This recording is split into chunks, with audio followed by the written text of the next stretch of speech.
All right, everybody, so we've created our small little handbag with a flap, or our little purse right in here, and we used a cardboard loom out of a cereal box, and we created our slots on the bottom and on the top, and this is a loom that we created. Now we're going to create another loom that is larger, and instead of making a bag with a flap, which is very different, right? We had to bend our loom.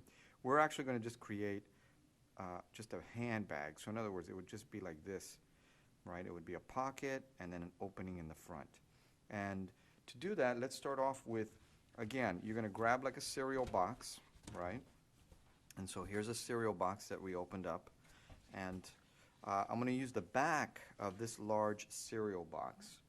You could use it sideways. You can make your handbag be sideways, or you can make, in other words, horizontal, rectangularly horizontal, or you can have it more rectangularly vertical.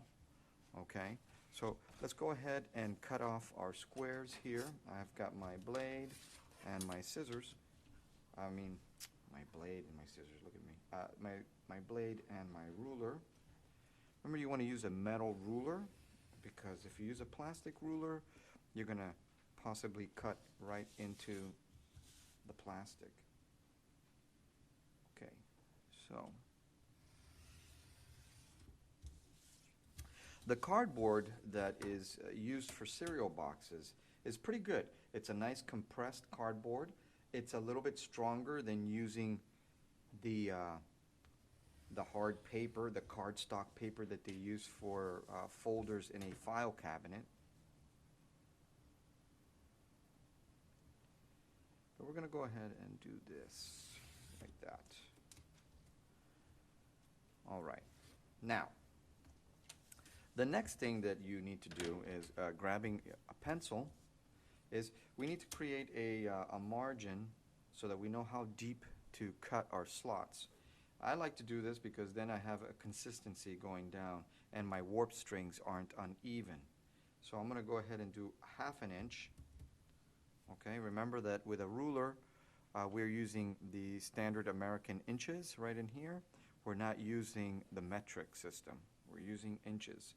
So I'm going to do 1/2 inch and 1/2 inch over here. And I'm going to go ahead and connect those two lines. And again, that's a guide. It's a guide for how deep am I going to cut these slots. I think 1/2 inch is good, so that way the little slots don't bend in with pressure.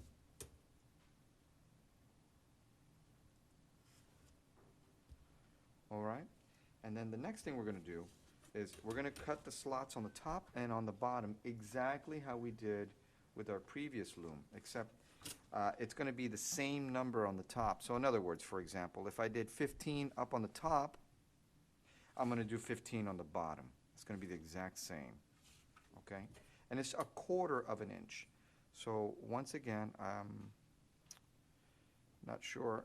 Okay, so from here to here, we have 1 inch, 1/2 inch, and then 1/4 inch, 1/4. So it's right there. Okay,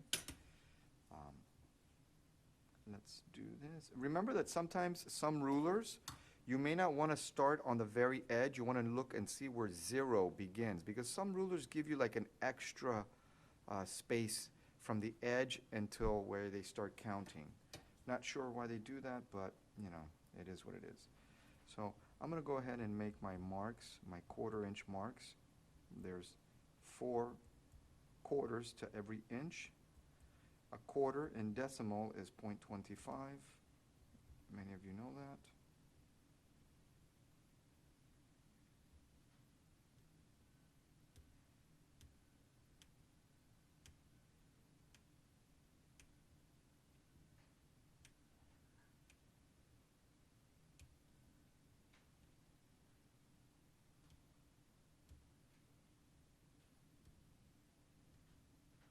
Now, notice what happens here. My 1/4 inch just barely makes it with a little bit here. So, you know, I'm gonna go ahead and this is a piece right in here that I'm just gonna cut all the way down. I don't need that piece. That piece is just, it's just too small. It's too close to the edge. But for me to do that correctly, I started on my left and I went towards the right. So down here, if I started over here and measured that way and then had a smidgen left over, I want to make sure that I start over here and go that way so I can have the smidgen in the same spot. Should make sense. That should make sense. So I'm going to start right here and start measuring a quarter.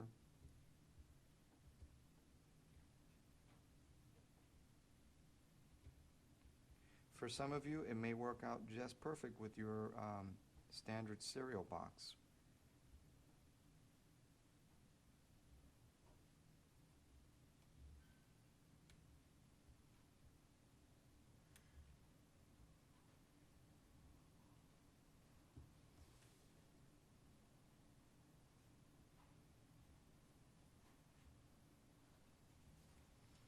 All right, so I can see that I have like 1/8 of an inch over here and 1/8 of an inch over here that is just not going to do me any good. So I'm going to go ahead, right, and you can see, so that way I drew the line so that you guys can see. So you can see that little bit of a smidgen that's left over. I'm going to cut that off. So that way, you know, it lines up really nicely with my slots.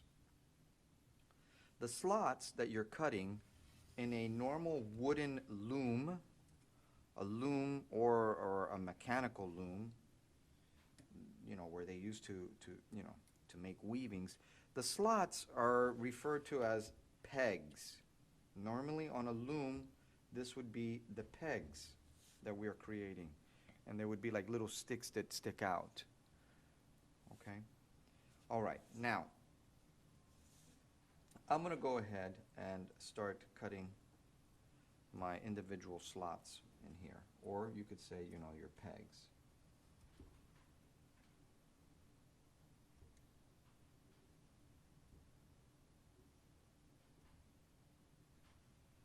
Now, you can use a ruler or you can do this by hand.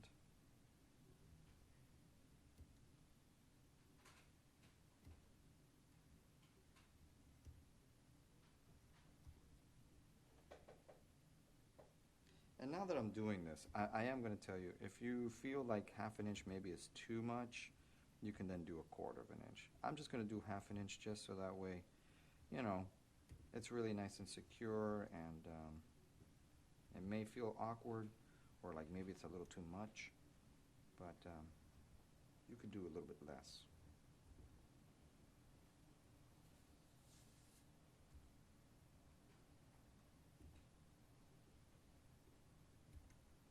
Again, if you're good with this and you can do it without a ruler, go for it. If not, you know, hey, that's what the ruler's for.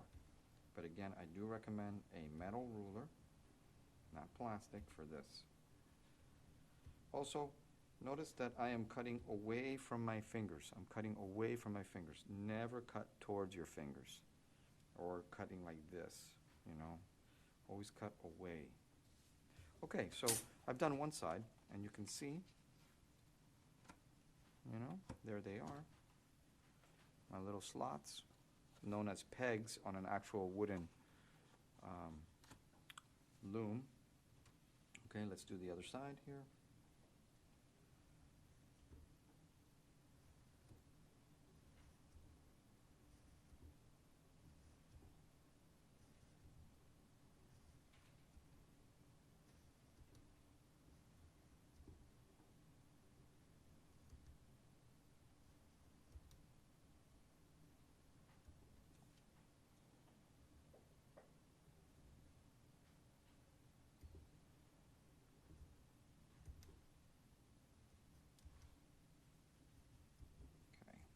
Almost there.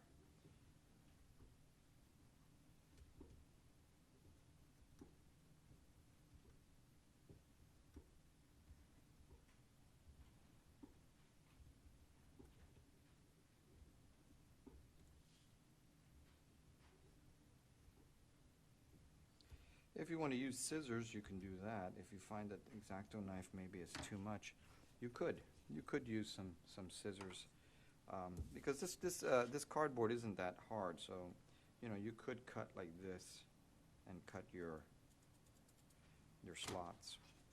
Okay, so there we go. We've got this side. All right, so now the next thing we're going to do is we're going to start to warp our cardboard loom.